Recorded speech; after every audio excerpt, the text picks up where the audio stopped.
Former US President Donald Trump says that he is prepared to debate Vice President Kamala Harris on 3 dates in September. He says those dates would be September 4th on Fox, September 10th on ABC and September 25th on NBC.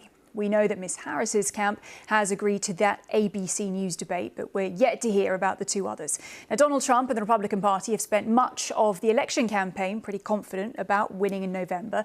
Despite a criminal conviction and a number of ongoing trials, the former president looked like he was going to walk back into the White House without barely breaking a sweat. But in the past 2 weeks, with the Democratic Party seemingly rejuvenated and refocused behind Kamala Harris, there seems to be a change in the mood at Trump HQ. According to the Washington Post, Donald Trump has become increasingly upset about the vice president's surge in the polls and her widespread media coverage.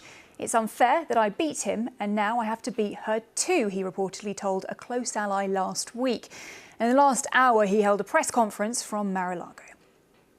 We have somebody that hasn't received one vote for president, and she's running, and that's fine with me. But we were given Joe Biden, and now we're given somebody else. And I think, frankly, I'd rather be running against the somebody else. But that was their choice. They decided to do that because Kamala's record is horrible. With me now is our North America correspondent, John Sudworth. John, very good to see you there. Donald Trump holding that press conference today. Just talk to us about how the Trump campaign appears to be managing this shift of momentum, which is putting some wind in the sails of the Democrats. Well, I think, Helena, you have to wonder about, the very fact of the holding of this press conference. It's the first press conference Mr. Trump has held since his Manhattan conviction. And the only thing, of course, that's changed between then and now has been Joe Biden stepping back from the campaign and the poll boost that the Democrats under Kamala Harris have received as a result. In many ways, this was vintage Donald Trump, sometimes rambling, grievance-filled, full of apocalyptic messages. But it also, I think to many observers may seem to be a sign that those shifting poll numbers are now being taken very, very seriously by the Republicans. In particular, that announcement from Mr. Trump of those 3 dates in September that you set out there.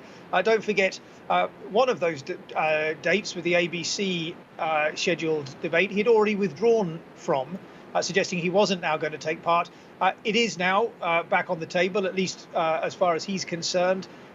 We know Kamala Harris has already agreed to take part in that one, but these extra 2 debates as well all suggest that this is now Donald Trump taking very seriously the threat from Kamala Harris and deciding that he needs to do all he can to face it.